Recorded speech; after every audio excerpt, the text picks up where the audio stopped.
The Grim Reaper's scythe isn't to harvest you. It's to protect you from something on your journey.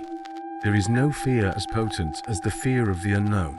No monstrous visage discovered, yet has been as terrifying as the infinite potential for horror, which exists before the mask is removed.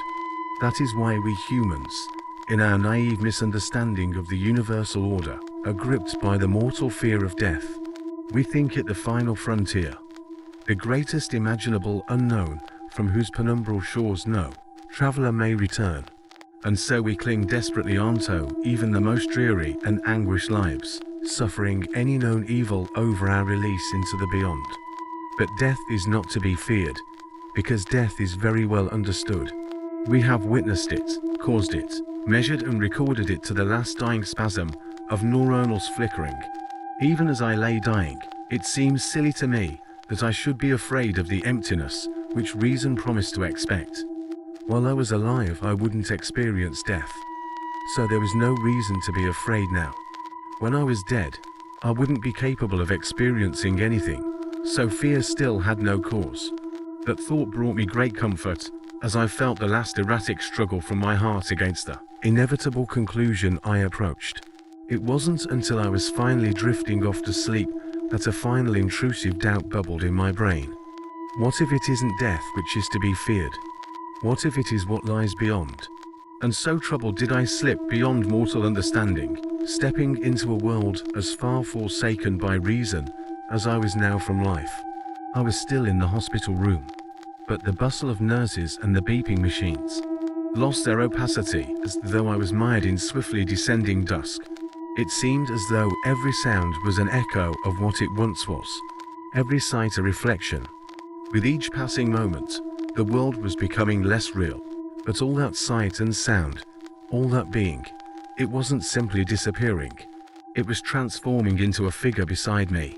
The less real my room became, the more real the figure was, until presently it existed in such sharp actuality that nothing beside it seemed real at all. His cloak was black, not the color black, but its essence. It was as though seeing a tiger after a lifetime of looking at a child's crude drawing and thinking, that's all a tiger was. Reality flowed around his scythe like a brush through watercolors, and I could see each elementary particle and time itself sunder across its blade. Surely this, I thought. This is why we were taught without words to fear death. I clutched at my hospital blanket to cower from the intensity of the Reaper's presence. But the once soft cotton now flowed like translucent mist through my hands. I knew at that moment that nothing could hide me from the spectre's grasp, for he was the only real thing in this world. You're late, they weren't words. My head ached from the strain of this knowledge. My lateness was burned into my awareness, imparted like an inescapable law of physics, as unequivocal as gravity. We don't have time for the usual speech. Hurry now. I felt myself swept up around him like dirt in a hurricane. Before I knew what was happening, we were outside the hospital, moving at such a frenzied pace that the world around me blurred into a dizzying tunnel of flashing light. If you're lucky, IT will have gotten bored of waiting for you. I had too many questions, all fighting for attention in the forefront of my brain, without any making their way out. You're quiet. I admire that. Usually people ask too much. What's the point? I asked. My voice felt flat and dead compared to his overwhelming substance. How can I try to comprehend something so beyond mortal knowledge? You can't, but it's still human nature to ask. We weren't slowing. If anything, our pace was increasing.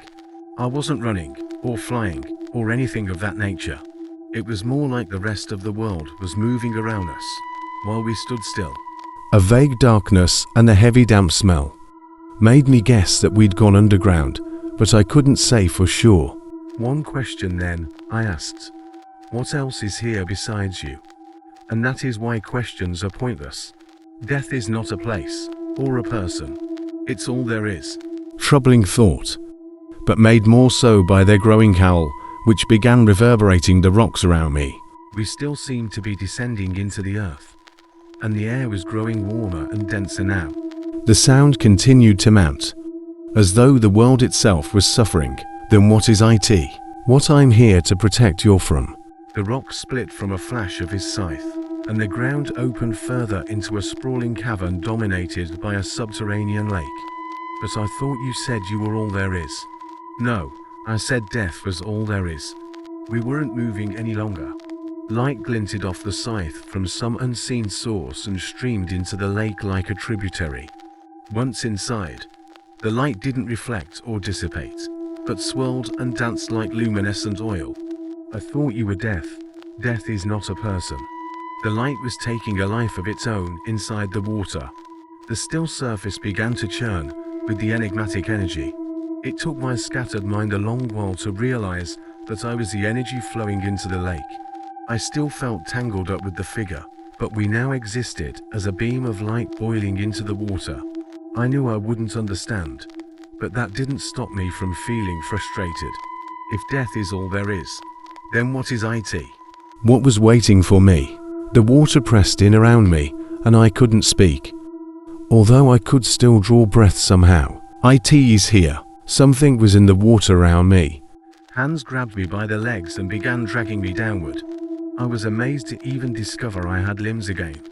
They felt so alien to me that it was almost as though this body was not my own. Light flashed from the scythe. Then again, the hands let go, and the howling rose once more. The Reaper was fighting something, although I couldn't make any sense of the battle except for the madness of thrashing water. The howling earth reached its crescendo, and the screams made the water around me convulse and contract like living fluid. Had the Reaper cut it? Was I safe? I began to explore my new body in the water. But just when I thought I was beginning to gain control, the hands clutched me once more. I lurched downward, struggling in vain against their implacable grip. What is here? I tried to shout against the suffocating liquid. What is happening? But I couldn't sense the Reaper's presence any longer. The heat was unbearable. But the cold depths the hands were dragging me toward was even worse. I became aware of a blinding light at the bottom of the lake, and though I struggled, the hands dragged me inexorably onward. I'm sorry, I couldn't fight IT off. It seemed to be coming from so far away now. We will try again next time. The pressure, the heat, the noise, the hands dragging me into the blinding light. I closed my eyes and screamed. I was free from the water now, but I just kept screaming. I couldn't bear to look at IT. Whatever had stolen me. Whatever was death, but wasn't. Whatever even the Reaper could not defeat. Then words spoke. Real. Human words from a real human mouth. My senses were so distraught that I couldn't make sense of them, but I'm guessing they were something like, "Congratulations. He's a healthy baby boy." Most people can't remember the day they die, or the day they were born.